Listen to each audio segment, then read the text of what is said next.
Welcome to the 100th episode of Sightseeing Japan, Oh, I was going to say that. the podcast where we explore the land of culture. That is right. I'm Jason Nealing. Wait, And you I'm didn't Paul say who you are. Bresson. That's Paul Bresson. I'm Jason Nealing. You were just both so eager to go on yeah. this one. Yeah, this is a special episode. And even though you already said it, I just want to say it. Welcome to episode 100. Yeah, we made it to 100. Yeah, can you believe it? Over 2 years we've been doing this. Pretty crazy. Yeah. So as we said a few months ago in episode 95, this is going to be our last episode for this foreseeable future. And since it's going to be the most recent, the newest episode on our feed for a while, I wanted to take a moment to address our newer listeners, maybe people for whom this is the first episode that they're hearing. So this is Sightseeing Japan, as I think we have said already. This is a travel podcast with really bad timing because we started right before the pandemic. I don't know. We got like 6 months, 4 months, something like that. Something like that. We got solid. We were just getting off the ground. We got a few good months. Got a lot of good feedback from people that we helped with their trips and stuff. You just made it to Japan and back in time. Yeah. I feel so lucky that I was able to go right before. Yeah, you were literally like like down 2 or 3 months before everything got locked down. Yeah. And now nobody's been able to go to Japan ever since. So that's unfortunate. But all 100 of these episodes are going to continue to be available on all major podcasting platforms in the hopes that people will find some useful information in the future if they're planning to take a trip to Japan or if they're just interested in Japanese culture. The nice thing about doing a podcast about, an episode about a 1,200-year-old temple, like, it probably won't get dated too fast. Yeah. A lot of our information is going to be current for a long time, I think. So if you're planning a trip to Japan, especially your first trip to Japan, I would highly recommend you go back to the very beginning, to the first 10 or so episodes, because we covered a lot of the basics of traveling in Japan. We talked about how to plan a trip. We talked about what types of hotels are out there and what options might be best for you. We talked about how to get to and around the country. We talked about the most popular areas for tourists. Yeah, just to throw out an example, like you could travel without a lot of preparation and survive, but the difference between my first trip and my second trip, I didn't know you could rent wireless internet at the airport on my first trip. So my brother and I are literally reading maps out of a book, trying to figure out where the heck we are, getting around, or printing out directions at the hotel in the morning to try to get from one place to another. And we made it with a little bit of trouble here and there. But then on the trip with you, when we had the wireless internet, we were literally just pulling our phone and like, we want to go here, and it maps us straight to it. Yeah. It's a huge difference. And just even knowing that something like that exists. Yeah. So I hope that, we put out a lot of information that will help people. I know that I'm super excited for my next trip to Japan because Tell me about it. I've learned so much from doing this podcast that is just going to totally enhance my future trips. And even all these places we've been, we do research on them, and you're like, what? I didn't know that's why this thing was there that I saw and just thought, oh, that's a cool thing.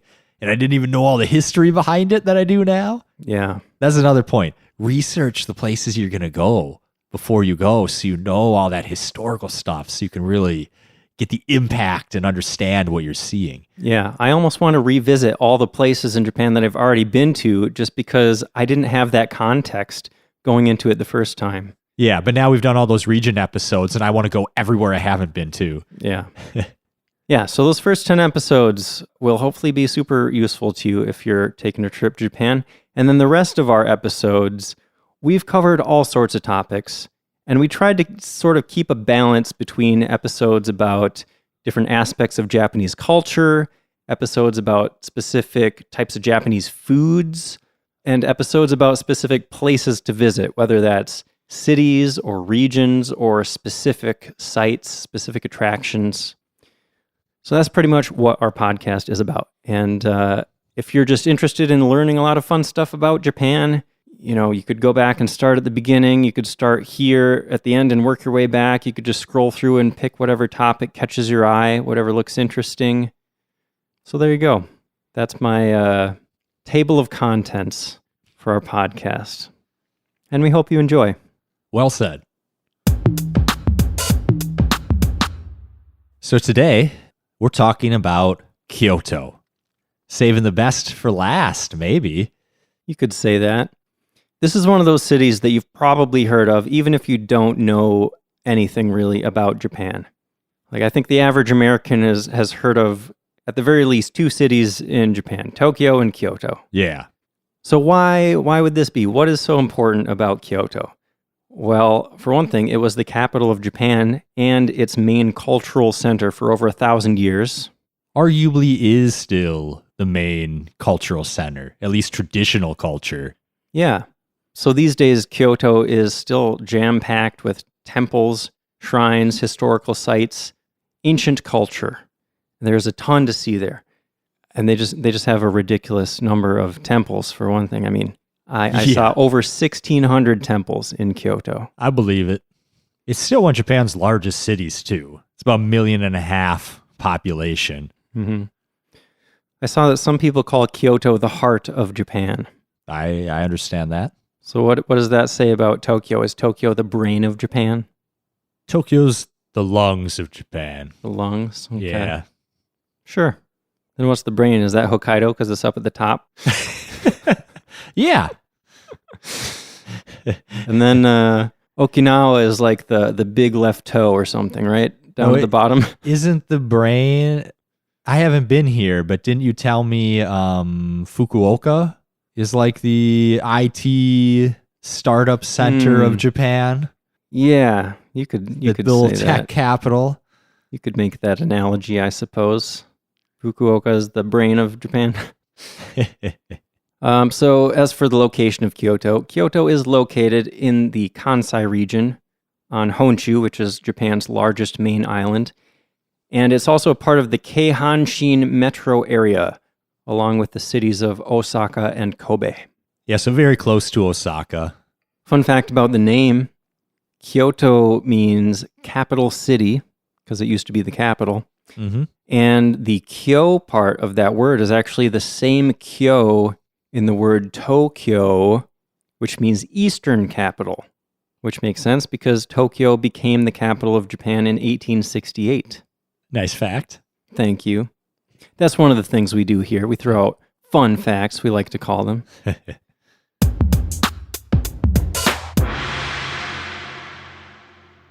All right, so we like to start our episodes off with a section about history, because I think it's important to get some historical context for places that maybe you're interested in visiting that can really enrich the experience.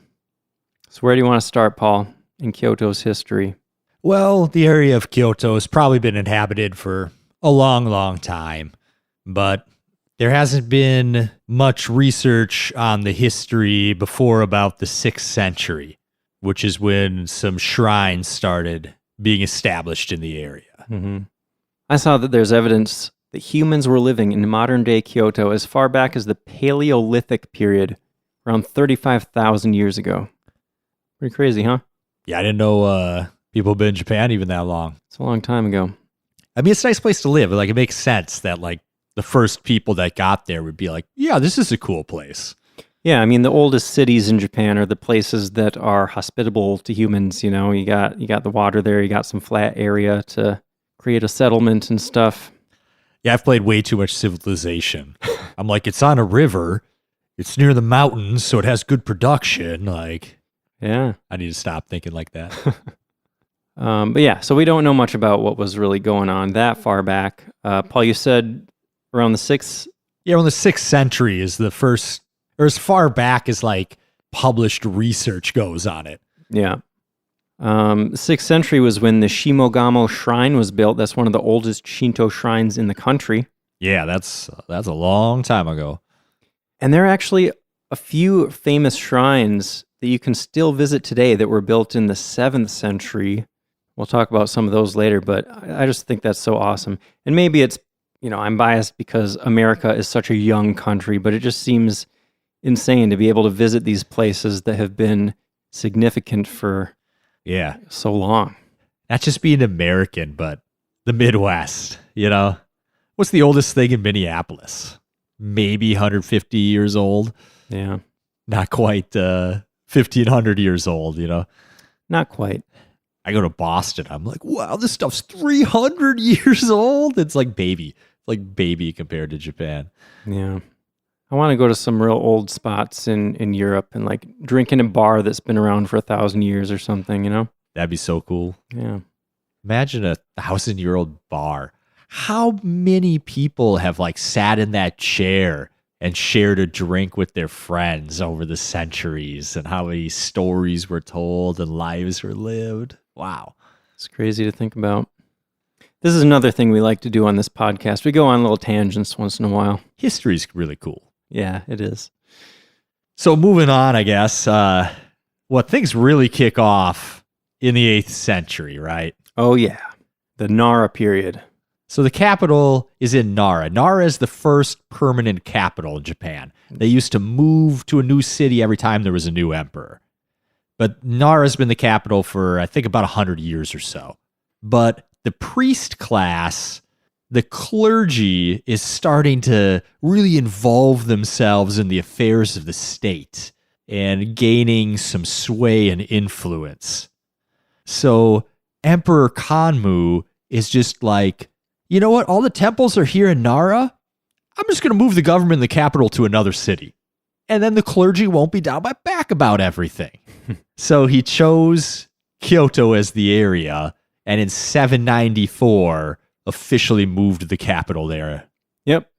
Kyoto at that point was known as Heian-kyo, and this relocation of the capital basically kicked off this other time period known as the Heian period.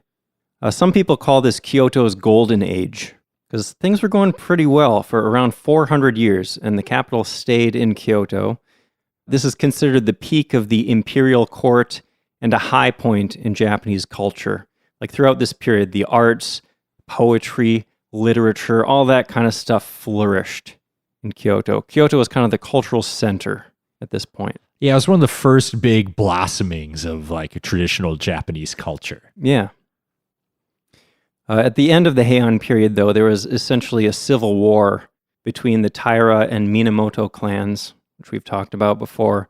That eventually led to the establishment of the Kamakura shogunate and the next time period, which is known as the Kamakura period.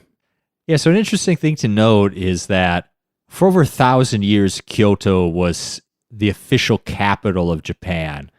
But sometimes the government wasn't always based in Kyoto. It's where the emperor was. When you had these shogunates, they might be in Kamakura, they might be in Edo running the show, running the government. But the emperor always stayed in Kyoto, which was always the official capital. Right. Until it wasn't. But we'll get to that. Yeah. So during the Kamakura shogunate, a couple important temples in Kyoto were built. Kenninji was a Zen Buddhist temple that was built around this time, as was Tofukuji, which we just did an episode about. Episode 98 was all about that temple. And both of those temples are still around and are both still part of the Kyoto Gozan, which we also talked about in episode 98. Those are the 5 great Zen temples of Kyoto. So next came the Muromachi period, after the fall of the Kamakura shogunate. And this is when another important temple was built in Kyoto. The Golden Pavilion, also known as Kinkakuji, was built by Ashikaga Yoshimitsu. He was the 3rd shogun of the Ashikaga shogunate. And that's one of the most popular places to visit in Kyoto. We'll talk more about that later. Unfortunately, Kyoto suffered extensive damage during the Onin War in 1467 to 1477. And it took a long time to recover afterwards. But I read a little bit about the Onin War, and it was kind of crazy. The government had collapsed, and power was divided between a bunch of military families. So battles between samurai factions spilled into the streets of Kyoto, and they were just running battles in the streets. They put up big walls around all their mansions. They dug huge trenches around them all just through streets, whatever they had to. The whole city became all these little fortresses kind of warring with each other. And a ton of stuff got burned down. A ton of stuff got destroyed. Really unfortunate, but kind of interesting that the city itself became like the battlefield for these political elites to duke it out on. Totally. For 10 years. Yeah, that is crazy. And then that war was kind of what plunged Japan into what is now known as the Sengoku period, which we've talked about a bunch of times. This is the Warring States period, which was a pretty long period of pretty much constant civil war that lasted all the way to the end of the 1500s. And then Oda Nobunaga showed up and started the process of unifying Japan once again. He was one of a few people that are known as like the great unifiers that finally brought peace back to Japan. Yeah. So it became the Edo period after Japan was unified and was at peace. And the government was stationed mostly in Edo, but Kyoto remained the capital, and it flourished pretty well with the stability and the economy booming because there's peace finally. Yep. Just a note, Edo is what is now known as Tokyo. Yes. So this is when things started to change. The shogunate was based in Edo, and Edo really started growing and prospering. Mm-hmm. So the Edo period was a 250-year-long period of peace. And we've talked before about how this stability allowed for the development of a lot of what we now think of as traditional Japanese culture. You know, haiku poetry, sushi, sumo wrestling, geisha, all that stuff became popular around this time period. Yep. This was also a super isolationist period for Japan. They were not doing a lot of business with other countries. That could be partly why a lot of Japanese culture seems so unique. Mm-hmm. They were really flourishing in their own little bubble, making all their own stuff. Yeah, totally. So in 1868, the Meiji period began. This is when the emperor was restored to power, and the capital was moved from Kyoto to Edo, which, as I mentioned, is now known as Tokyo. So essentially, Kyoto was the capital between 794 and 1868, over 1,000 years. Yeah. Pretty crazy. In the Meiji period, this is also when we saw the country open up to foreign trade. So there was a whole lot of Western influence coming into Japan at this point, and that had a pretty profound impact on a lot of things. Yeah. Their culture, economy, all sorts of stuff. A lot of things changed really fast in the Meiji Restoration. Mm-hmm. But Kyoto is one of those places in Japan that still holds on to its history. It's also one of the few Japanese cities that wasn't bombed during World War II. So that is why there are still a ton of temples and shrines and historical sites to visit there. So I read an interesting story about that. That Kyoto was originally on the list for cities to get the nuclear bomb. Really? Yeah. And that the Secretary of War, Henry L. Stimson, argued really hard to take it off. Apparently, he had spent his honeymoon in Kyoto. Wow. And just loved the city. And he just argued, like, it's too important culturally. We shouldn't do this. And they replaced it with Nagasaki on the list. Wow. So I'm really glad Kyoto exists, but I'm really sorry, Nagasaki. Yeah. That's interesting. I never heard that. Yeah, so maybe almost like the history and the temples and all that kind of saved themselves in a way by impressing that guy so much. Yeah.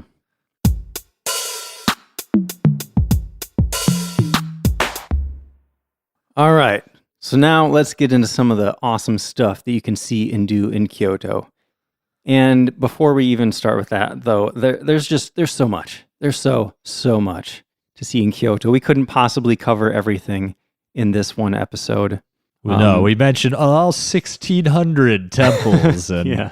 uncountable number of shrines. Yeah.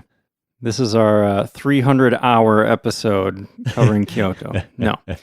But I mean, you could spend an entire week in Kyoto and just barely get through the list of like the most popular places in the city. So we're going to do our best to at least cover, some of the most popular parts of the city, and we're definitely going to talk about the places that we personally have been to. So we should be giving you a good list of ideas if you're going to Kyoto at the very least. Yeah. So when you start going to do research about a place you want to visit, like some of these cities will have like 5 top things to do in this city. Like Kyoto's easily like, here's the 60 most popular things in Kyoto. And that's just scratching the surface. Yeah, totally.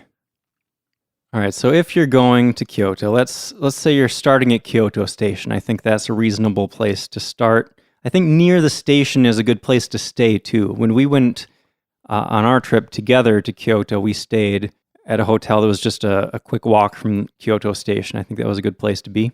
Yeah, it is. I mean, it's right on the subway lines. Mm-hmm. And Kyoto Station's very likely where you're going to come into the city.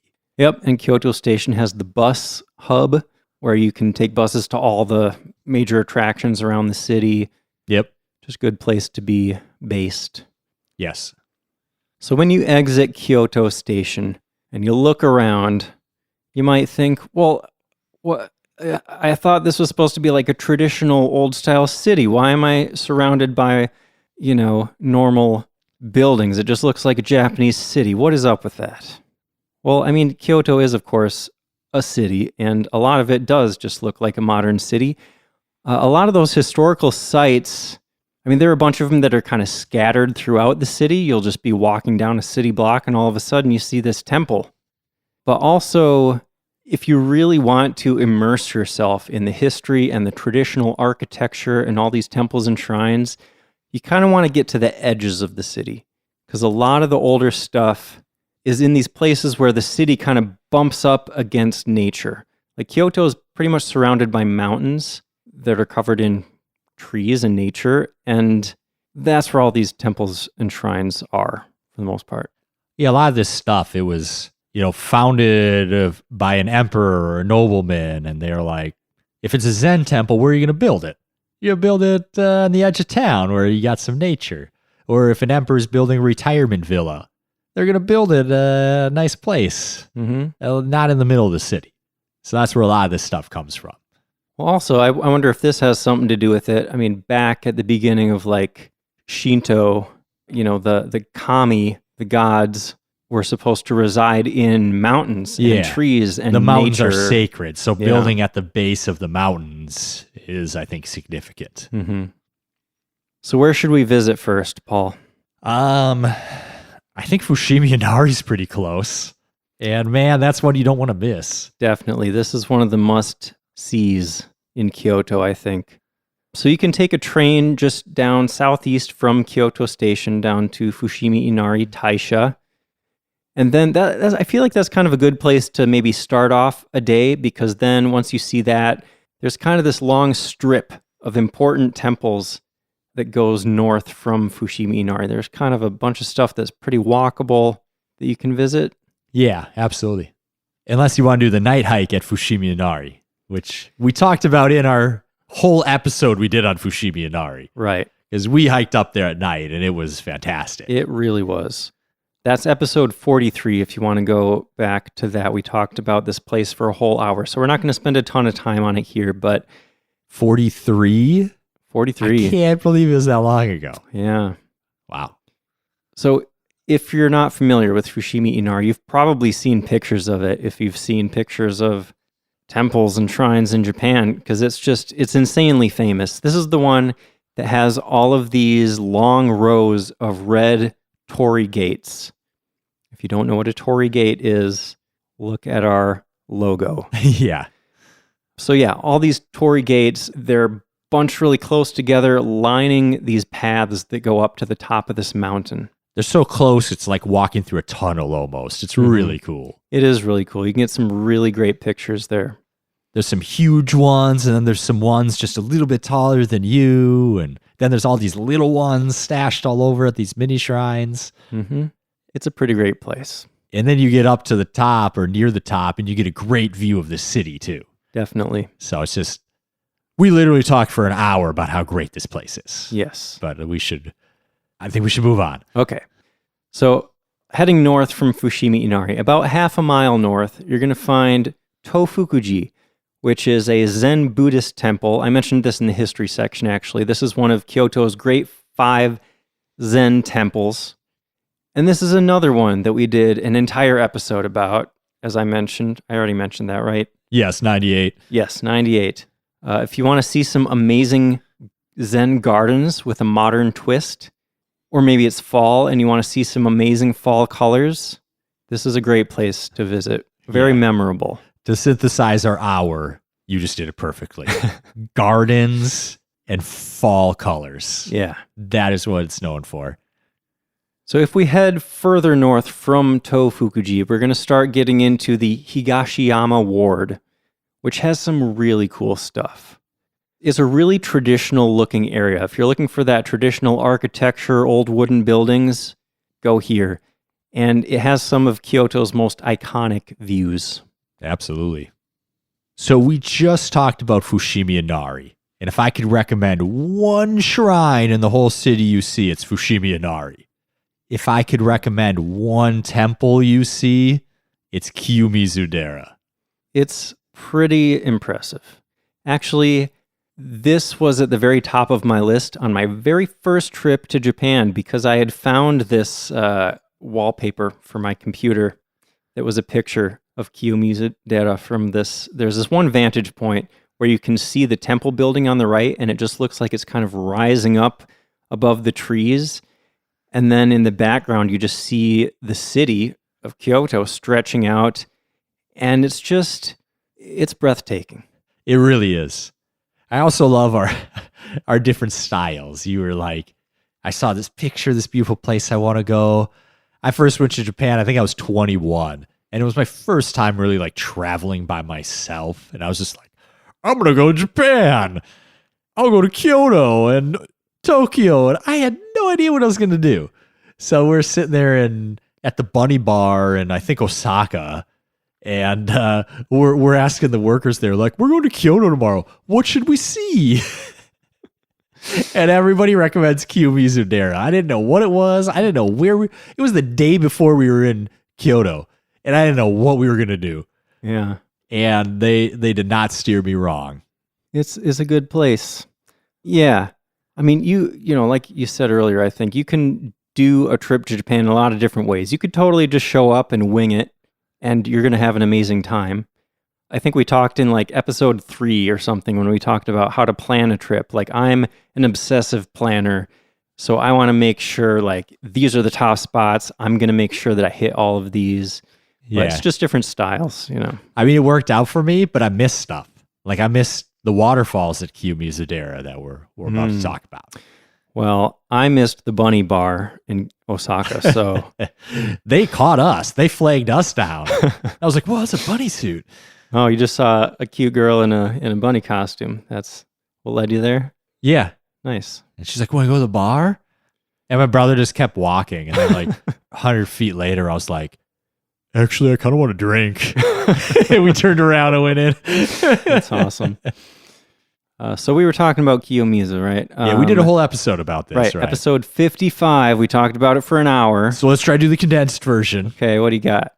To me, it breaks down into 3 things.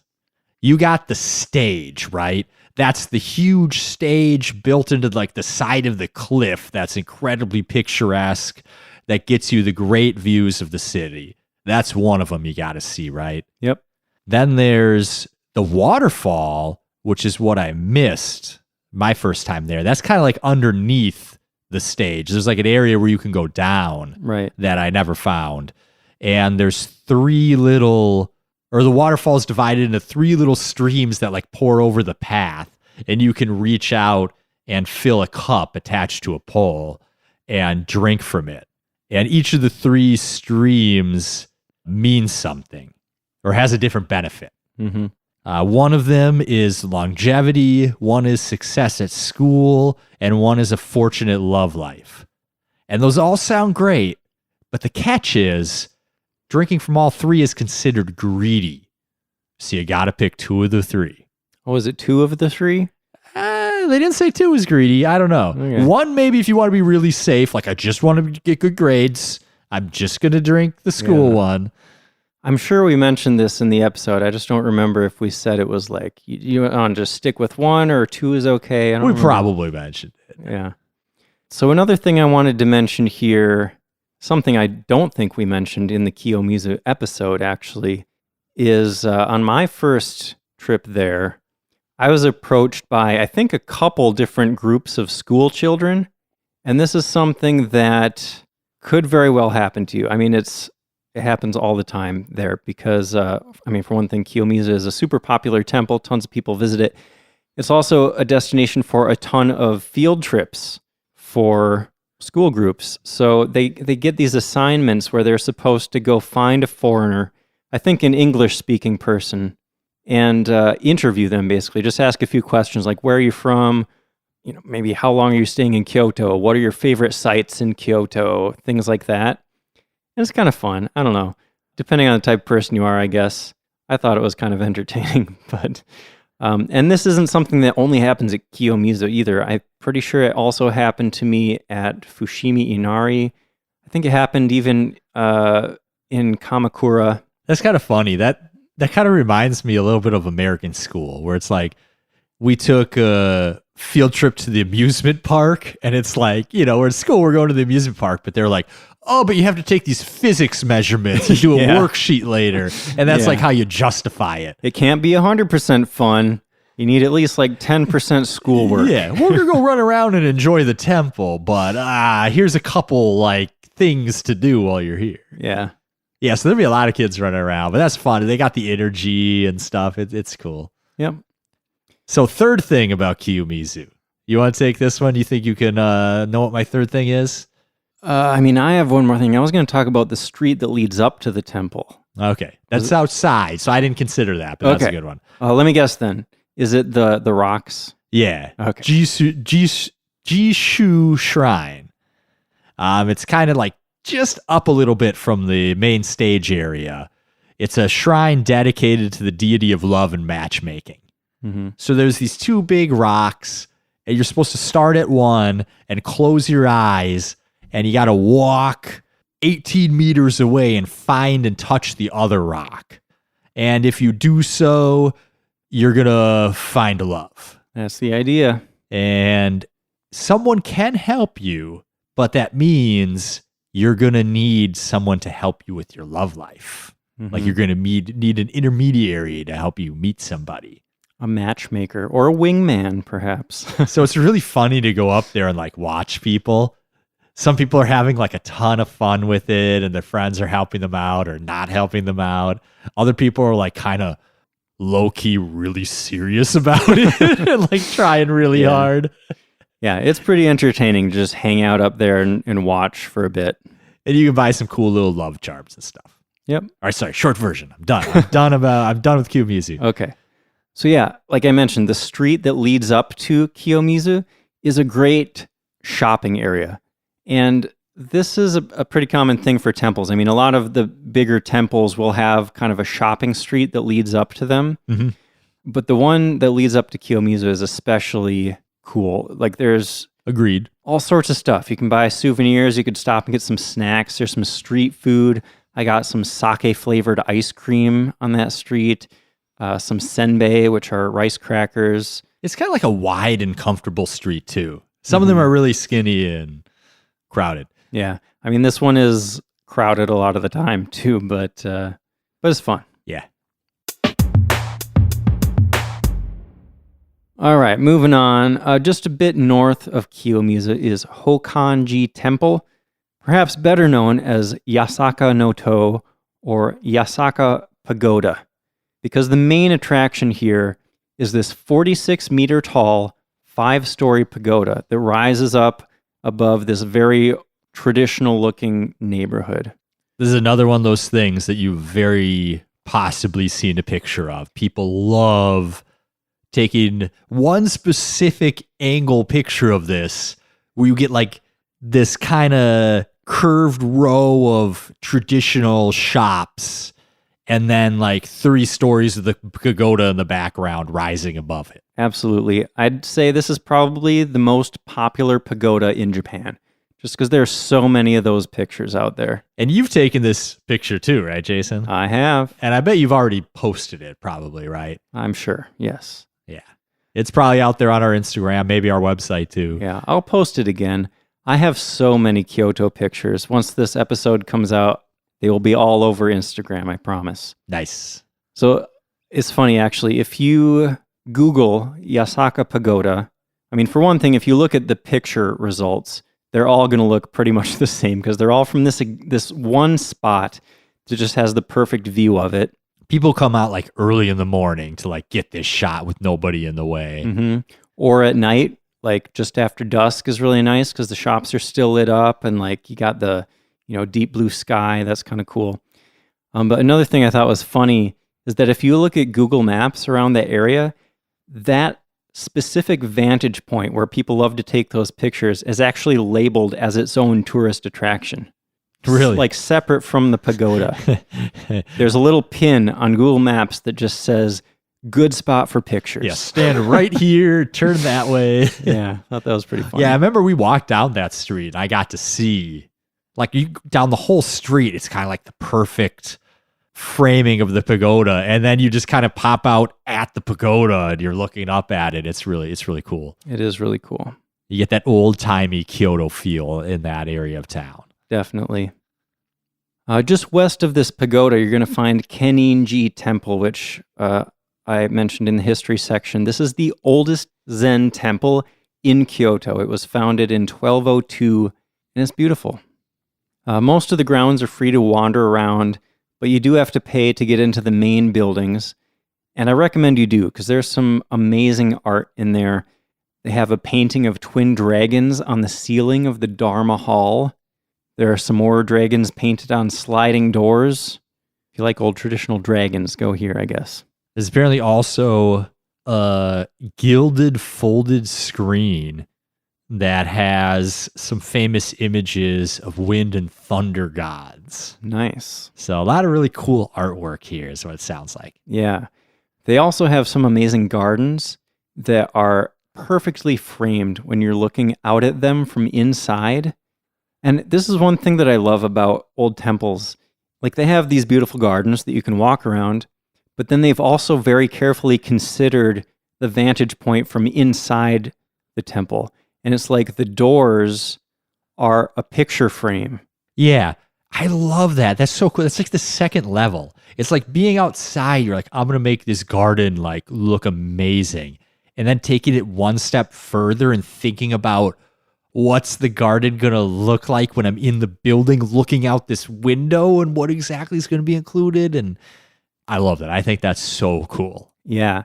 And the harmony between like this natural wood interior of the building with, the bright green garden outside is just, it's amazing.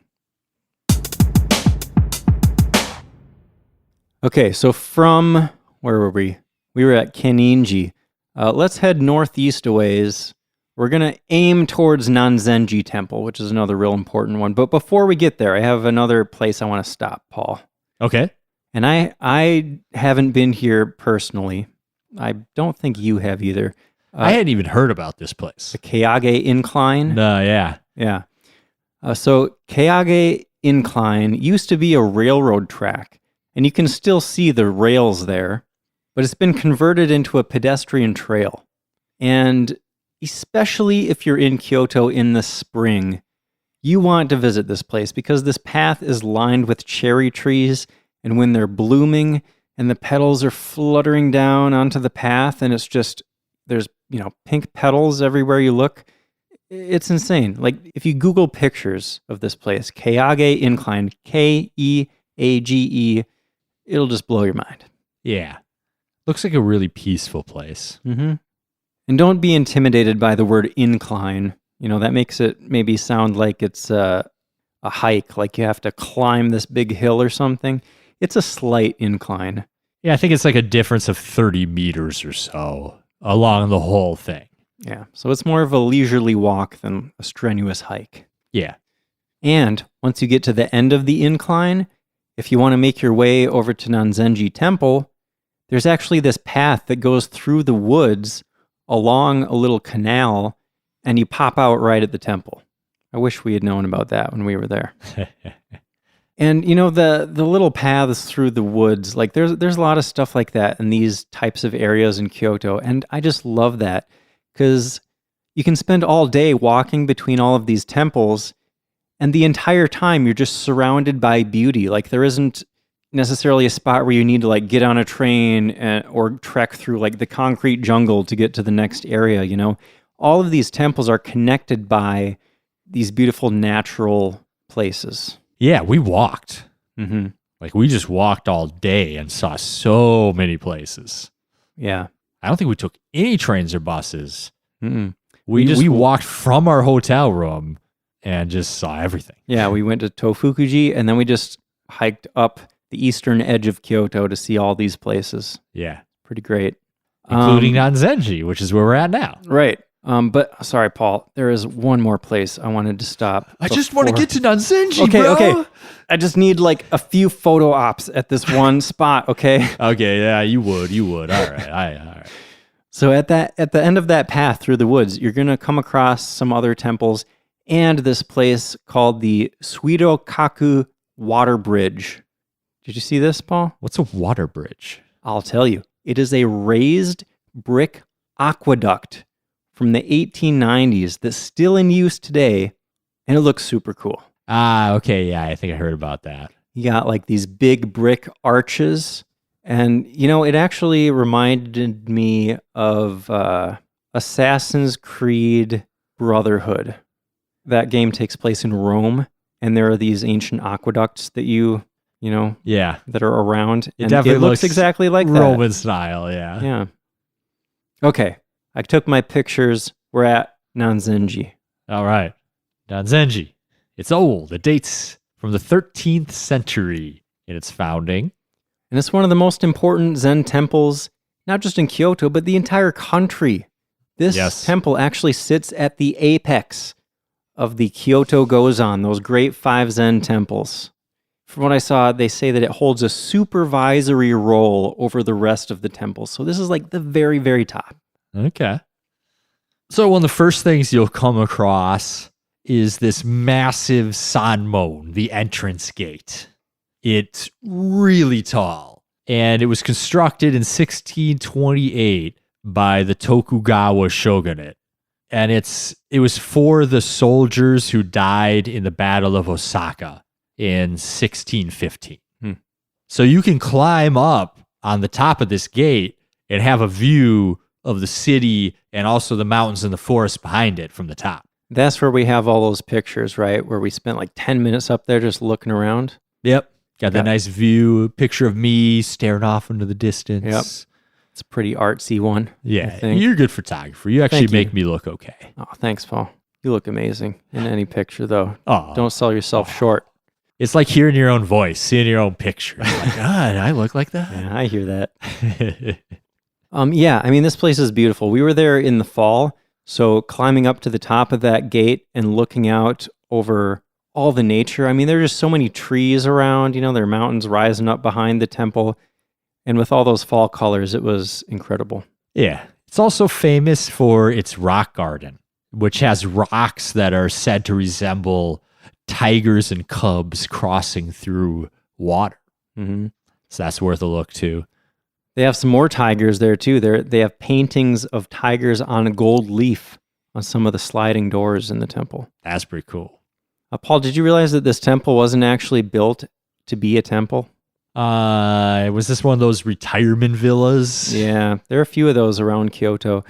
This was the retirement villa for Emperor Kameyama in the 13th century, and then it was later converted into a temple. Okay. So another notable thing about Nanzenji is that this is right around where the Philosopher's Path begins. I think we've mentioned this briefly a couple times before on the podcast, maybe. We definitely once talked about how cool this was. It is really cool. So the Philosopher's Path is a stone path around 2 kilometers long that follows along this little canal through the northern Higashiyama district. And again, if you're there in spring, this is another area that has a lot of cherry trees, so that would be beautiful. But it's also beautiful the rest of the year. Paul and I, again, were there in fall. I mean, we walked along this right after we visited Nanzenji. Yeah. And it's great. Like, it's one of those places that I was talking about where you're just walking through nature and everything around you is beautiful. You pass by a bunch of temples. Maybe you'll see some stray cats. Maybe if you get hungry, you can stop at one of the little cafes. Like, it just feels like kind of a quaint, peaceful, calm, beautiful area. Those are all the adjectives that I have for this area. You're walking along the canal. There's cats running around. There's these little cafes it feels like small neighborhood type feel. Mm-hmm. It's really nice. Yep. They got vending machines. You can stop for some ice cream or some tasty drinks.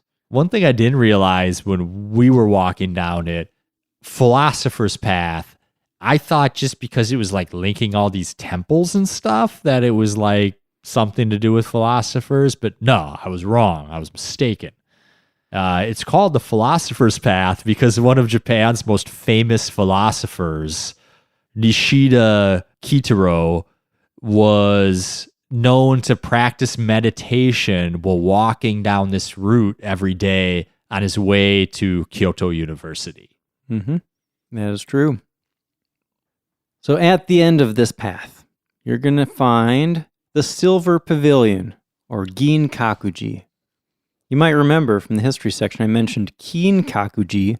Kin is gold, Gin is silver. So there's actually a golden pavilion and a silver pavilion in Kyoto. And this is the silver one that we're talking about now. But it's not like coated in silver or anything like that. But it is a really impressive place. It's got some amazing gardens. It's got some like rustic wooden traditional buildings. And this is another place that was originally a retirement villa. Yeah. The shogun Ashikaga Yoshimasa built this as his retirement villa in 1482. And it got converted into a Zen temple upon his death. Yep. And why is it called the Silver Pavilion? Well, I think it's thought that his grandfather was the one that built the Golden Pavilion. And it was kind of modeled upon that. So that might be possibly where it got the name. Oh, I didn't realize it was his grandfather that built Kinkakuji. I just saw that he modeled his villa after Kinkakuji. Yeah, it was his grandfather. Cool. And we'll get to the Golden Pavilion, but the Golden Pavilion actually is gold.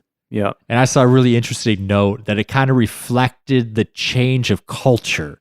Oh. The Golden Pavilion was kind of at a time where it was like, bling, bling, we're living large, we're showing off.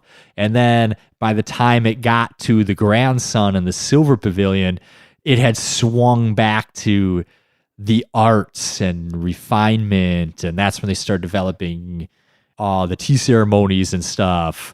So it had gone away from that. Yeah, that makes perfect sense. We talked in the last episode, the tea ceremony episode, about how the Silver Pavilion was kind of a place where a lot of those traditional arts developed, the tea ceremony and just kind of this more rustic style of like wabi-sabi and natural bamboo tea tools instead of fancy, silver stuff that had come in from China. It's kind of an interesting thought now, too. Like, the way society swings like that. Are we just going to, like, go all show-offy and we're going to, like, build the Burj Al Khalifa and show that we can make the biggest building ever?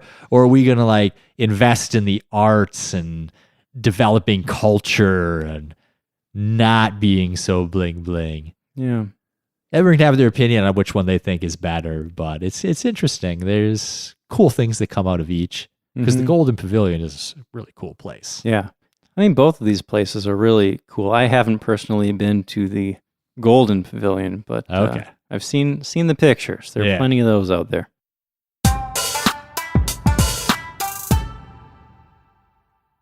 All right, so I think we've covered the major things to visit on the east side of the city.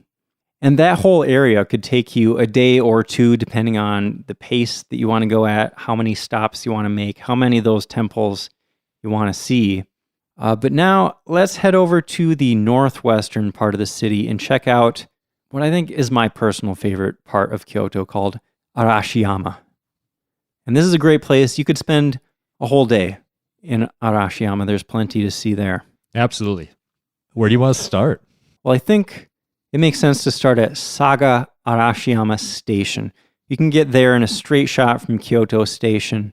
No problem. You just take the train over there. Okay. And then the whole area of Arashiyama is pretty walkable, like maybe even more walkable than the east side that we talked about already, because things are kind of pretty close together. There's like this one main street that goes through the area. Yeah, I remember being very close together. Yeah. So do you want to start at the south end of Arashiyama and move north? Sure. All right, so let's start. We're going to head down from the station and we're going to cross the Katsura River. But before we get there, there's one thing I want to stop and see, and I haven't been here personally, but I've seen people talk about it and it looks really cool, and that is the Kimono Forest. This is right outside Arashiyama Station, and just so nobody gets confused, we showed up at Saga Arashiyama Station, and then south from there is Arashiyama Station, which is where this Kimono Forest is. You see a lot of that in Japan, where there are like train stations that have very similar names, but they're on like different train lines. So it's a forest of kimonos? Sort of, a little bit. So right next to this train station, there are around 600 2-meter tall pillars. They're just these cylinders. They're just sticking up out of the ground, and they're wrapped in kimono fabric. Like, it's not whole kimonos, it's just the fabric, but it's showing off all these different designs and colors, and it looks amazing, especially at night. I've seen a lot of pictures of where these pillars are actually lit up from the inside, so it's like they're glowing, and they look really cool. Yeah, it looks great. I saw that dusk is supposed to be the best time to visit. Okay. Catch it on the way home. Yeah. Okay, so let's cross that river I mentioned, Katsura River. And there's this famous bridge, actually, that crosses that river called the Togetsukyo Bridge. That's a tourist attraction in its own right. Yeah, it's this long, low pedestrian bridge over the river. It's got the mountains right behind it and the river underneath it. It's really cool. It looks pretty. And there's street food stalls on both sides of it, like all over the place. Yeah, it's a pretty place. And it's a 400-year-old wooden bridge. That's cool. I'm sure they've done some repairs and stuff, but yeah. But it's been there for quite a while. You can even take a rickshaw across it. Yeah. And rent those. Actually, all over the Arashiyama area, I've seen there are a bunch of rickshaw places where you can pay somebody to pull you along and tell you about the area, a little like tour kind of thing. Yeah. So once we finish crossing the bridge, we're really close to the entrance to Arashiyama Monkey Park, which is right at the base of the mountains. Yeah, we've mentioned this place a few times on the podcast before. Episode 58, we talked about animal islands and villages. And we mentioned this place because basically it's a place where you can hang out with wild monkeys on top of a mountain. How cool is that? Yeah. It's a bit of a climb, but not too crazy. The higher you get, the more monkeys you start seeing, which is kind of fun.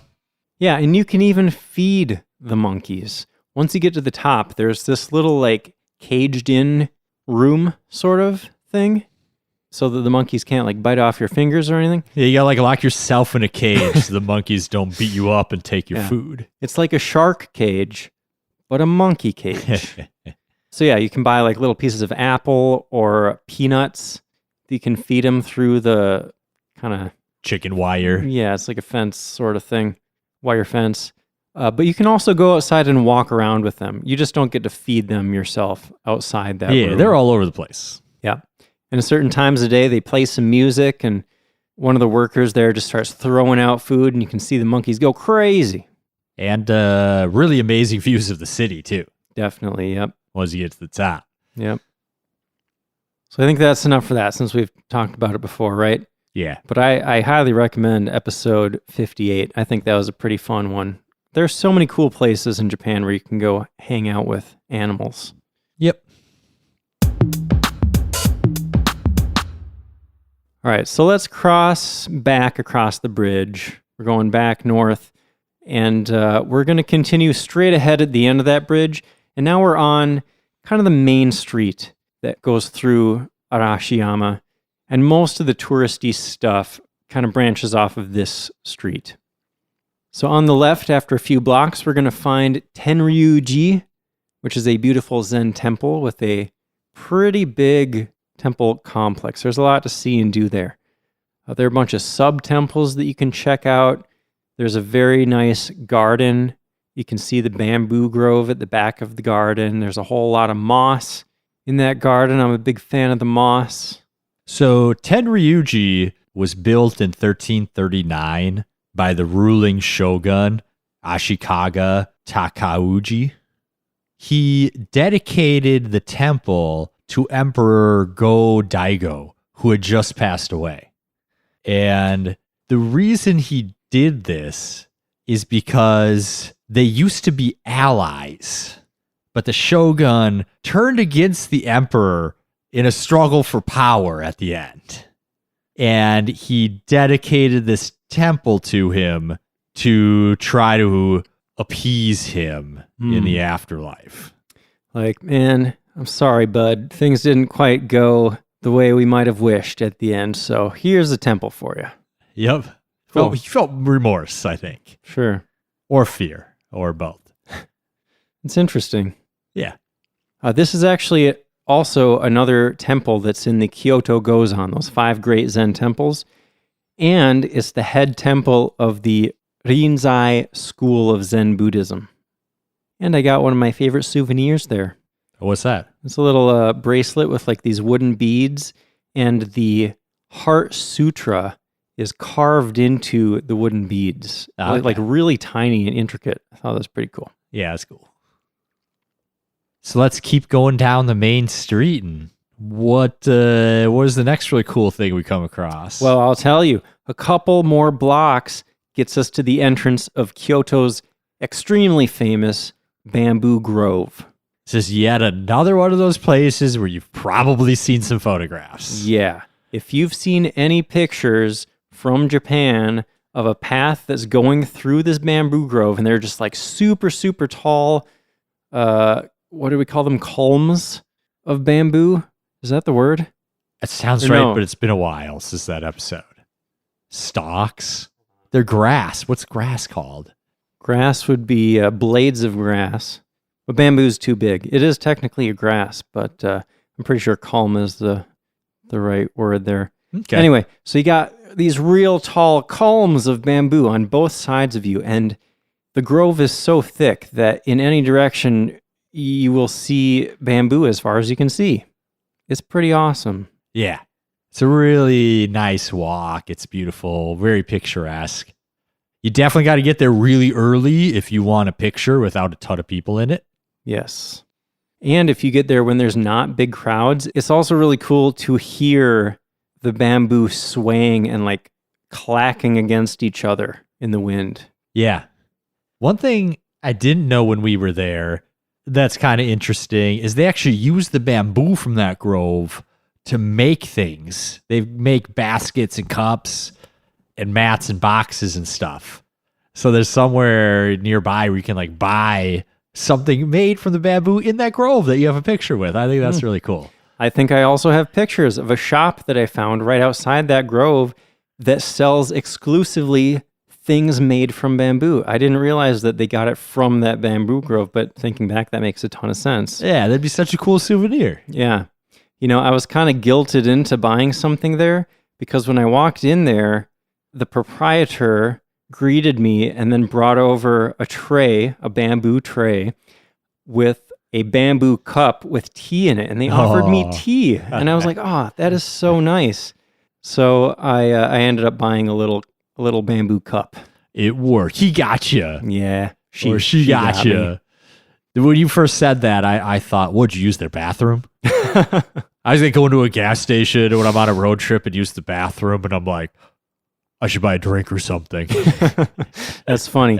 That never actually happened to me in Japan, but in LA, when I visited Little Tokyo, I went into the shop one time and I used the bathroom, and then I came out and the lady working there started yelling at me like, you got to buy some. You got to buy some to use the bathroom. I'm like, Honestly, I should have just run out because I don't think that's cool to force people to buy things to use a bathroom. I think bathrooms should be publicly available, but I did buy a bottle of I agree. Something. I see why people are hesitant about that because unfortunately, I know from experience in my career that people cause problems in bathrooms sometimes. But if you already used it and you didn't, no harm, no foul, right? Yeah. I should have just run out the door and be like, nope, not today. I always feel bad, though, so I'll buy a tea or something, Yeah. I feel like such a chump walking out with this drink that I didn't even want. Anyway, is that it for the Bamboo Grove? Yeah, let's keep moving. All right. So if you follow that trail through the Bamboo Grove and you get to the end, you're going to pop out at the entrance to Okochi Sanso Villa. We got another villa. This was the former home and garden of Denjiro Okochi, who was a famous actor in period films in the early to mid 1900s. Paul, have you been here? I haven't. No. I did walk through here.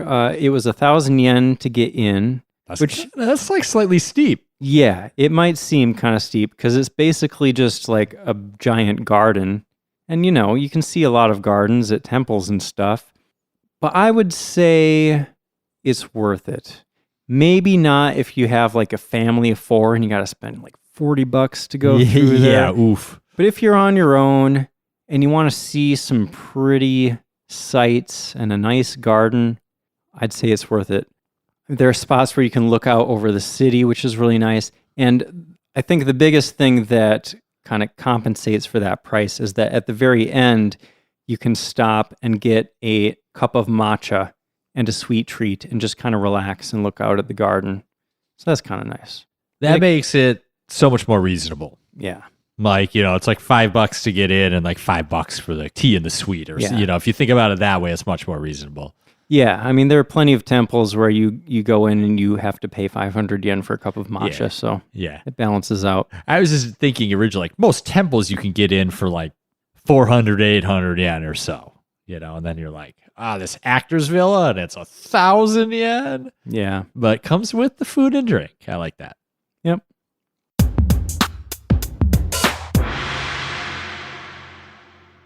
All right.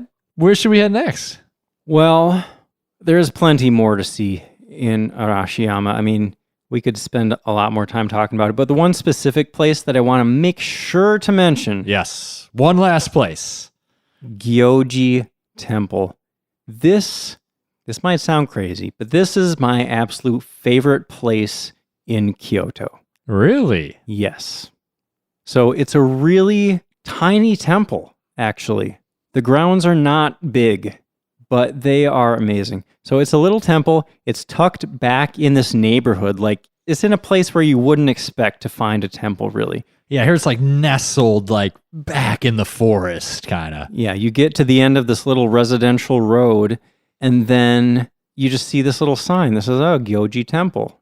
Check this out. And you go in there, and it's amazing. I recommend Googling this place, Gioji Temple. Look at those pictures. It's magical. It's like another world. There's this little moss garden, and it's surrounded by bamboo. Here he goes about the moss again. I love the moss. I don't know. And they keep it so clean. Like, there are never any dead leaves on the moss or anything. It's just like this little carpet of moss on the ground, and then these trees. Didn't we learn, it must have been the gardens episode, that they actually like brush or comb the moss to like keep it clean of all the leaves and stuff that falls on it? Yeah. I thought that was super cool. That's what makes it look so otherworldly. You got all these trees that are providing so much shade. So it's like you're in this little secluded bubble. It's like a little bubble of beauty. A bubble of beauty. That's what I'm calling it. That's cool. That's when I did not have time to. We only spent half a day in Arashiyama because I had to go. I could only get like 10 days off of work. Yeah, we just spent a morning there. You know, work in America. That's just how it is. Mm-hmm. I actually didn't even have PTO back then. So every day I was gone, I was just missing the money that I would have made. That kind of ticked my clock a little faster, I think. Yeah. Thankful to have PTO these days. It's good to have. Yeah. Yeah. Gioji Temple. Oh, man. Not only one of my favorite places in Kyoto, I'd say one of my favorite spots on the planet. Like if I could spend some time there every day, I would just be so happy. And another thing about it is that it's so kind of hidden away.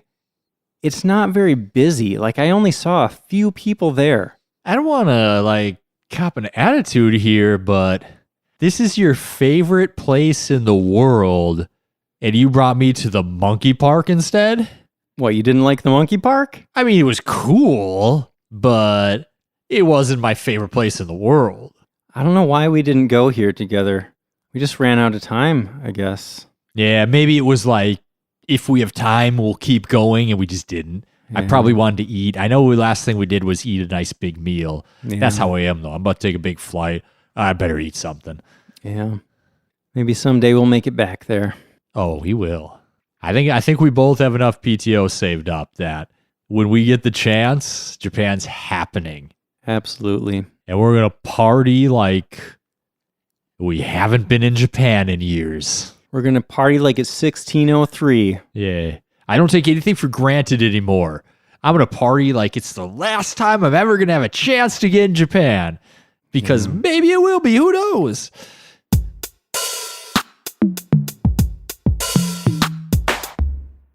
So we've seen a lot of stuff on the outskirts of Kyoto. Mm-hmm. But there's some really cool stuff in central Kyoto, too. We're probably on like our third day now. We've seen so much stuff. Yeah. So let's spend our third day in central Kyoto. And I want us to start at Kinkakuji because we've talked about this, the Golden Pavilion, and it's actually golden. Yeah. And it's brilliant. Yeah, it's covered in gold leaf. There's this pavilion that's kind of on the edge of a pond. And I personally haven't been here, and I think the reason for that is because I've always heard that, for one thing, it's super crowded, because it's just one of the most popular places in Kyoto. But also, like if you've seen the pictures, that's kind of all there is to experience there. Like you're just going to get that picture in real life. But you've been here, right, Paul? Yeah. Yeah. What did you think? Is it worth a visit? Yes. So I really only went to like I spent one day in Kyoto on my first trip. And we went to Kiyomizu and we went to Kinkakuji. And that was pretty much our day because we were staying in Osaka and we had to get back. And our train got delayed in the morning on the way there. And that's just how it went. But it's amazing. I mean, it is what it looks in the picture. So if you're one of those people that are like, I've seen the picture, I think I'm good. But like seeing it in person, and the whole thing is it's just the Golden Pavilion right next to a pond.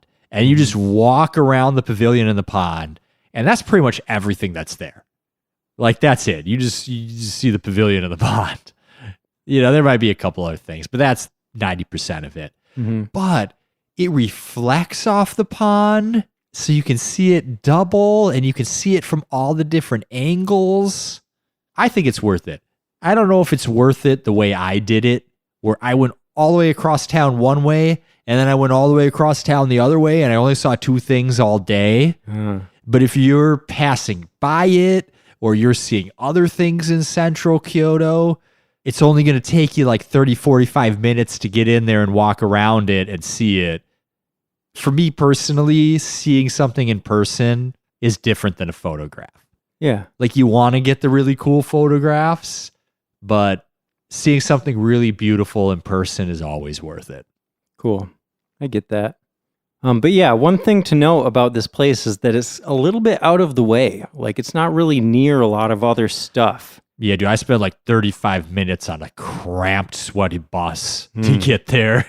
Yeah, there are no trains that go there. So your options are basically a bus or a taxi. Or a bicycle. You could do that. We'll talk about transportation later. Yes. But yeah, I haven't been to that part of the city just because Kinkakuji seems like really the only thing worth visiting around that area. Another place in central Kyoto that we haven't mentioned is Nijo Castle. This was built in 1603 as the Kyoto residence of Tokugawa Ieyasu, an extremely important character in Japanese history, and a name that you've definitely heard before if you've listened to the podcast. He comes up a few times. Yeah, the first Tokugawa shogun. Yeah. He was kind of a big deal. And we just talked about earlier in the history part of the episode about how the capital moved to, or not the capital, but the government moved to Edo. And it mostly did. But the shogun still needed to be in Kyoto sometimes because it was still officially the capital. So that's why they built this residence here for, political reasons. Right. And what I thought was cool about this place is it has a surprising number of buildings. Like a lot of the castles that you see in Japan only really have the main castle keep. Yeah. Like a lot of the other buildings have been destroyed or whatever. But this place actually has a decent sized complex. There's a lot of stuff there. Have you seen this in person? No, I didn't visit. I didn't either. And I think about it, I'm like, how did I not see Nijo Castle or the Imperial Palace? But it's like, oh yeah, because I've only spent 4 days in Kyoto and there's 8 million things to see, right? Yeah. Like, I regret nothing that I saw, but it's still hard to believe I didn't get to either of these places. Well, this is another one of those places that's not really super close to a lot of other stuff. Yeah, it's just hanging central Kyoto. Yeah, you gotta set aside some time. Okay, I'm gonna go to Nijo Castle. That's on my itinerary for today. I thought it was a really cool historical note that it became the Imperial Palace for a little time. Oh. In 1867. Interesting. So right before the capital moved to Edo, it became the Imperial Palace for, I don't know, a year or two or whatever. Cool. Didn't know that. And it's supposed to be one of the best examples remaining of the medieval period architecture. Because when the Tokugawa shogunate came to power, they banned people from building castles. That was partly how they kept the peace. You can't build a secure place, then you can't rebel against me. So they built their own castle, but no one else could. So it's one of the last places really built in that style. Yeah, most castles were built during the Sengoku period, right? When there were all those warlords running around And Japan. most of them got destroyed before everything was said and done because it was the Warring States period and they were constantly warring. Yeah. Cool. So just northeast from this castle, Nijo Castle, is the Kyoto Imperial Palace. The actual Imperial Palace for, a longer time than Nijo Castle was the Imperial Palace, I guess. And the palace is surrounded by Kyoto Gyoen National Garden. And just the whole place looks pretty amazing. This is another place that I haven't visited in person. Paul, I assume you haven't either? I have not. I love that they turned it into a public garden. Mm-hmm. Like, I try not to talk politics out here, but something about seeing like a king or an emperor's place become a public place, like, just does it for me. It warms your heart. Yeah. So this is where the Emperor of Japan lived until, I guess 1867. What I saw in my research was that the emperor lived there until 1868, but you said that in 1867, Nijo Castle became the Imperial Palace. Is that right? Yeah. I mean, I saw that too, but I think it's people just like, they've got 3 paragraphs to summarize the history of this place, and they just that's what happened. Yeah. Okay. So in the past, you used to have to make a tour reservation to check out these palace grounds, but these days you can actually just wander around without joining a tour. But there are still tours that are also in English if you want to learn more about the details. The current palace there was reconstructed in 1855 after it burned out. which, you can't predict the future, but it's kind of like too bad that like, oh, let's rebuild the whole Imperial Palace. And then the Meiji Restoration happens and, 15 years later or whatever, they just like move to Tokyo. Yeah, what a waste. But at least it's a nice tourist attraction now, right? Yep. Yeah, it's a cool place. We can all go visit now. All right, so we've spent the last, I don't know, a long time, an hour, two and a half plus, days. talking about, honestly, a lot of temples and shrines, and that's a lot of what is in Kyoto. You got all this ancient history, temples and shrines. And then the palaces. Yeah. And we've still only covered a fraction of the temples and shrines in Kyoto, but let's be honest, you can only see so many temples and shrines before they kind of start to blend together, right? Yeah, other than the extremely impressive ones like Fushimi and Inari that are like truly unique, you're right. You're right. Like you go under the gate and you see the main hall and yeah. Like my fiance, for example, she's spent some time in Japan and she's told me like, I'm just not interested in the temples and shrines anymore. I've seen so many of them. What else is there, So let's cover some of the stuff in Kyoto that is not temples and shrines and ancient history type stuff. Hey, I mean, we said it's the cultural center of Japan, right? Mm-hmm. There's a lot here. Yeah. I'm gonna start. Okay, go for it. International Manga Museum. Yes. Sounds amazing. Yeah. Huge complex, packed with this massive collection of manga.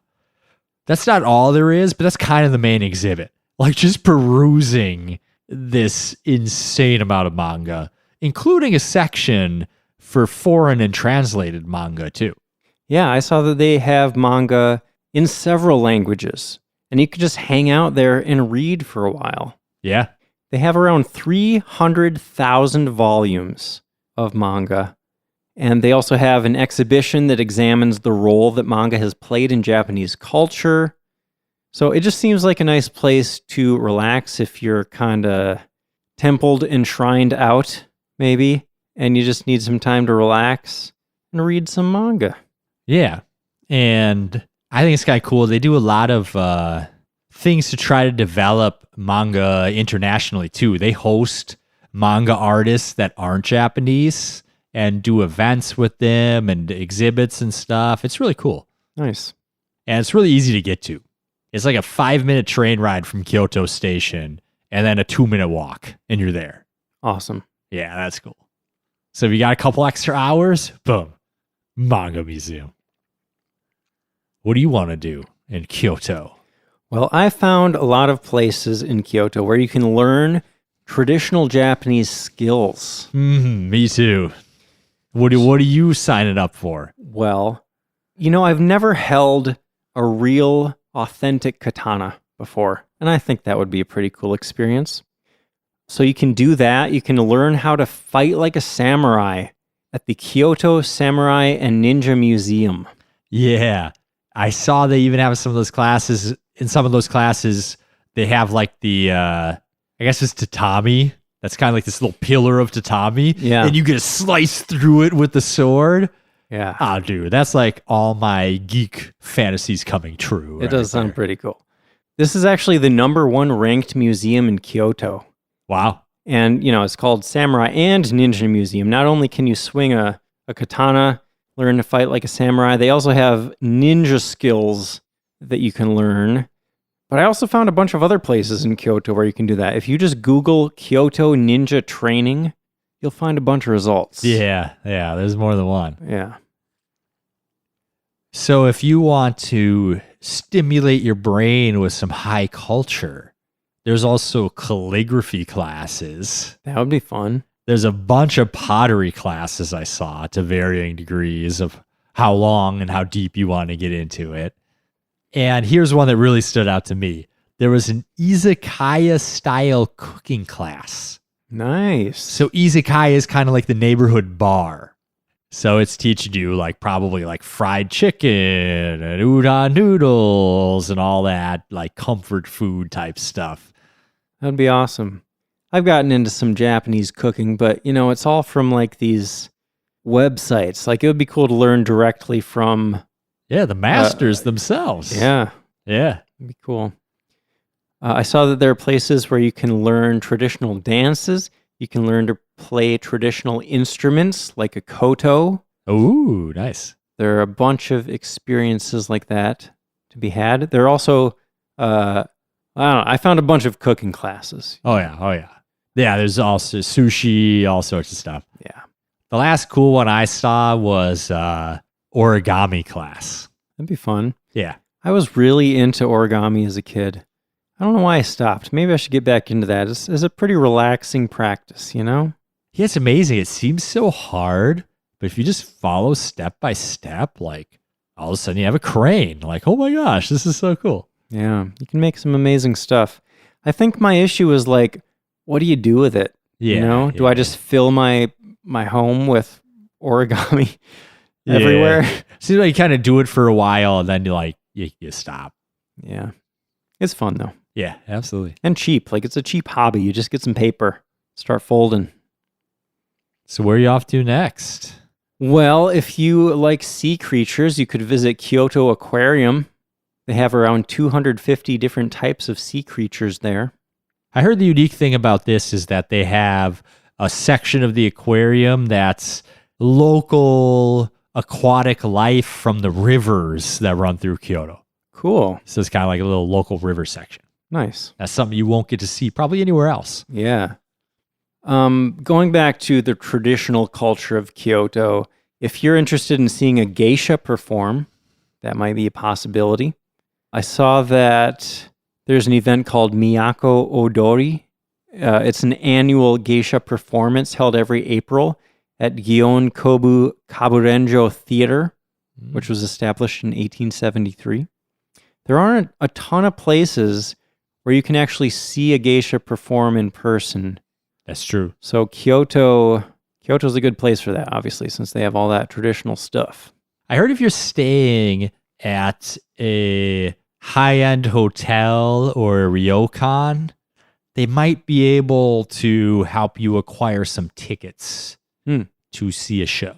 Nice. But it all depends on the timing and if they're performing and whatnot. Yeah, that's something you probably want to plan ahead. Yeah. There definitely seem to be some travel agencies that work with the geishas where you can book some sort of experience. Yeah.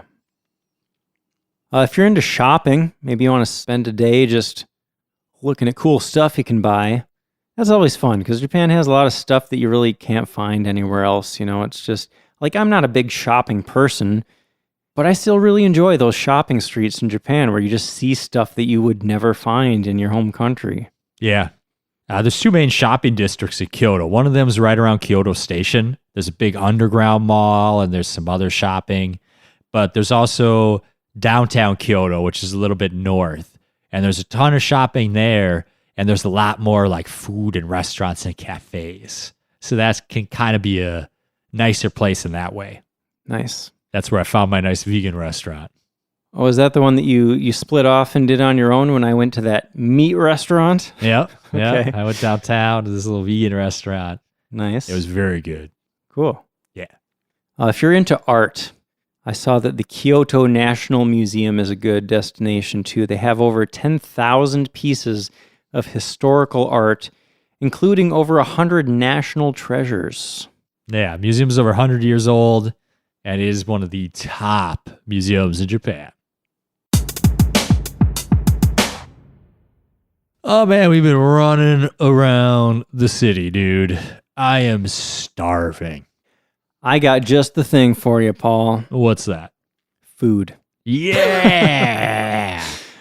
There is a ton of great food in Kyoto, especially traditional food. One thing you could check out is called Shojin Ryori, which is essentially temple food, which is vegetarian by definition, like Buddhist monks ate vegetarian meals. And you can find them all over the place. You'll find different types of tofu, pickled veggies, rice, soup, a lot of good stuff. So one thing in particular special to Kyoto is yudofu. So this was born in Kyoto. It's a tofu dish. You put kelp in a pot with water, and then you put the tofu on top, and you boil the tofu. And you scoop the tofu out, and you eat it with a dipping sauce. That's a ponzu based, which I looked up, and it seems to be like soy sauce and citrus. Yeah. You can get that at the grocery store in the ethnic food section or whatever they call it, international foods. So that originated in Kyoto. That is a Kyoto specialty, and there's some old restaurants that specialize specifically in yudofu. Awesome. I found a specific restaurant that looked pretty interesting at Tenryuji, actually, that temple we talked about in Arashiyama. They have a restaurant called Shigetsu, and you get to eat your meal in a big tatami mat room overlooking the gardens. Nice. Looks like a really nice experience there. Yeah, that's awesome. And they serve that, the temple food type stuff. Yeah. Another place you definitely want to visit if you're into food is Nishiki Market. This is a 400-year-old market. They have stalls selling all sorts of food. And a lot of it is like types of things that you would want to bring home to cook. They got a lot of like fish and stuff that you want to cook. But there's also a bunch of stuff that you can just buy and eat immediately. Just like street food type stuff. I saw a bunch of pictures of this area where a lot of the stalls have signs up that say like, fresh, eat now, okay. They're telling you like, oh, this, you can just buy it and eat it right here. Yeah. They have like little baby octopi on a stick or different types of like sashimi. I saw some like raw scallops that you can just eat right there. So if you're into seafood, this would be a great place to visit. I heard that Nishiki Market is called Kyoto's Pantry. I like that. Oh, they have fresh sea urchin there. Oh, man. I freaking love sea urchin. I went to a market in Kanazawa where I got some fresh uni, which is sea urchin, and oh, man, nothing like it. It's just amazing. Oh, another thing that I saw that I have not tasted that seemed really unusual was sparrow on a stick. What? Sparrow. Like the bird? The bird. Okay. I guess they got the feathers off of it, and then it looked like its wings were kind of like stretched out, and it was on a stick, and it was in some sort of sauce. It seems like a bird that small wouldn't have enough meat to really They left the enjoy wings it like on? that. We're supposed to gnaw on the wing? It looks like it. I don't know. All right. It's like a chicken wing, just much, much smaller. Okay. I don't know. I'll have to try that next time I'm there. Okay. Let us know. Let us know how that went. I'll report back. We mentioned matcha earlier. Matcha is something that you should definitely try if you haven't had it before, and you will be able to find it all over Kyoto. Yeah, Kyoto is kind of the home base of the tea ceremony. So you're going to find a lot of good tea and a lot of places to enjoy tea, whether you do the full ceremony or just grab a quick cup of tea. Yeah, there are a ton of tea houses in Kyoto that you can seek out. By the way, if you are interested in learning more about matcha and other types of Japanese tea, check out episode 33. We talked all about Japanese tea. Yes. You can also find a ton of treats in Kyoto that are flavored with matcha. For example, matcha ice cream is all over the place. Yeah, if you're not going to go to Uji, Kyoto might be the next best place to get all your matcha treats. Yeah, Uji is famous for green tea. If you're really into tea, that's definitely a good place to visit. Just south of Kyoto. Yeah, easy day trip or half day trip. Yep. But in Kyoto, I also found some matcha cake. Cake. The matcha lattes are available at cafes all over the place. Matcha candy. If you're a fan of matcha, you will find all sorts of stuff. Got any other foods to look out for, Paul? If you're into kaiseki, which is like traditional multi-course fancy Japanese cuisine, there's a bunch of very high quality restaurants in Kyoto. It's Absolutely. gonna be a little pricey, but it's gonna be like top line food. Yeah. We mentioned this a little bit in the last episode. This is a style of meal that originated with the tea ceremony, actually. And I would highly recommend checking out a kaiseki restaurant if you've never had that style of meal before. It feels classy. I don't know, just having a bunch of courses brought out to you. It's pretty I like nice. courses. Yeah. Yeah. Makes me feel like a king. Exactly. Do you have any more food, or maybe we need a beverage now? I think you're right. I think we need to talk about sake a little bit. So the Kyoto area is known for being one of the best places in Japan for sake, specifically the Fushimi sake district. Mm-hmm. There's several breweries around that you can visit. Maybe you could get a tour, maybe sample some sake.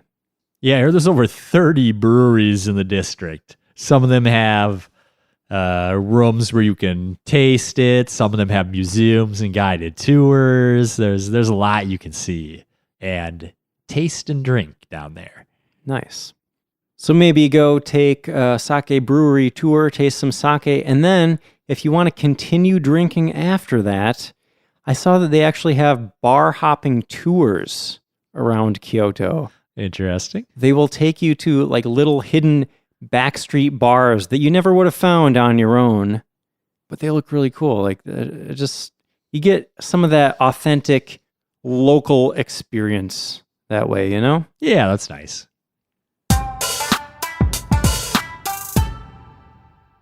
Well, I think we've talked about enough things to keep everybody busy for a bunch of days. Probably. So let's maybe talk briefly about transportation, best ways to get around Kyoto.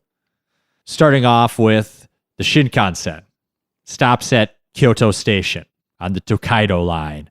So you can get there pretty easily from Tokyo or Osaka or any of the major cities that connect to the Shinkansen. Yeah, that's probably the easiest way to get to Kyoto. It only takes about 2 hours from Tokyo. Yeah, Kyoto doesn't have a major airport. So you can if you fly in, you're probably flying into Osaka, and then it's only like a 30-minute train ride, or if that. If you take the Shinkansen, I think it's less. It's even than less, yeah, into Kyoto. So yeah.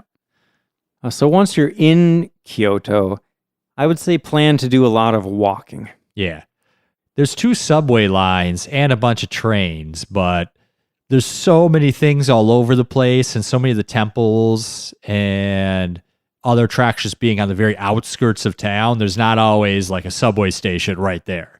Yeah, the train network isn't nearly as extensive as the one in Tokyo.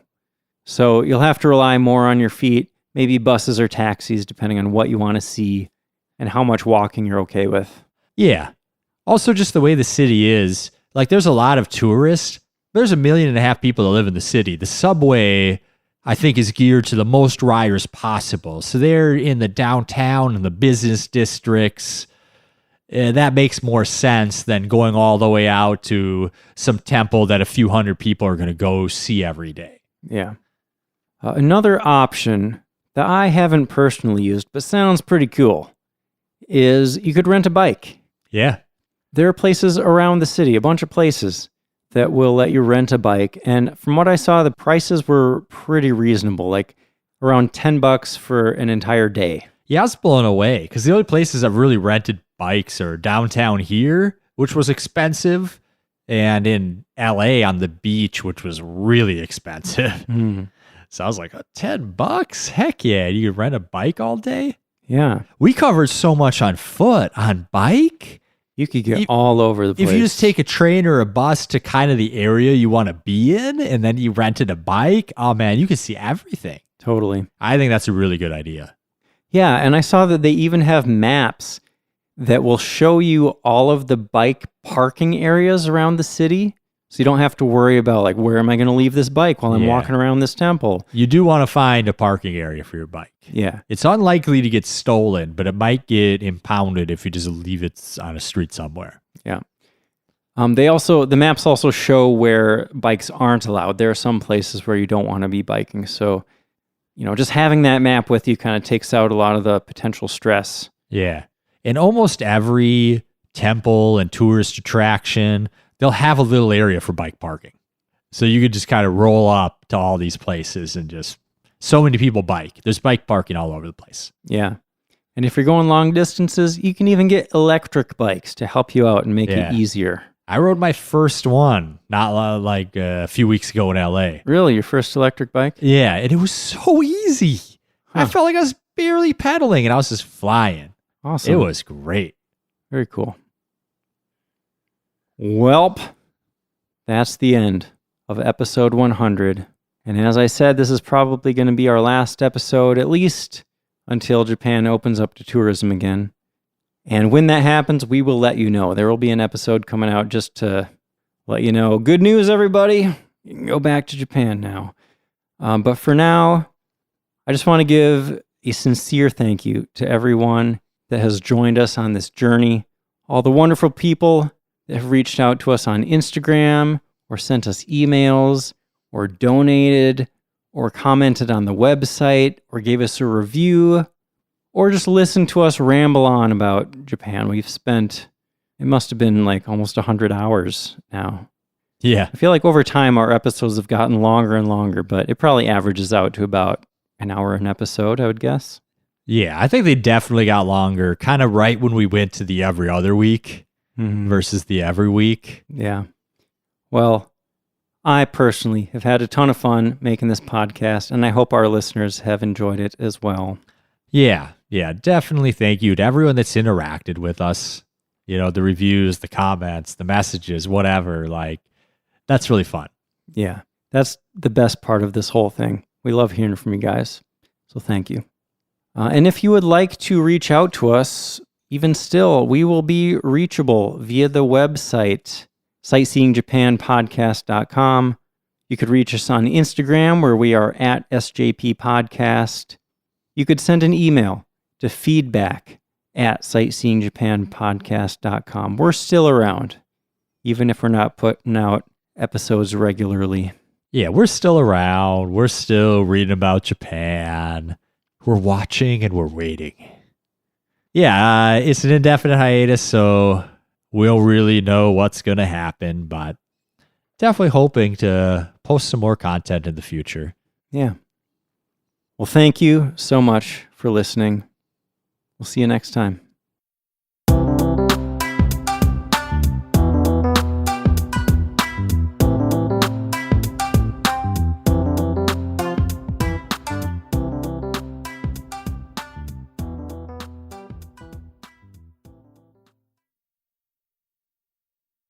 I'm going to lose it.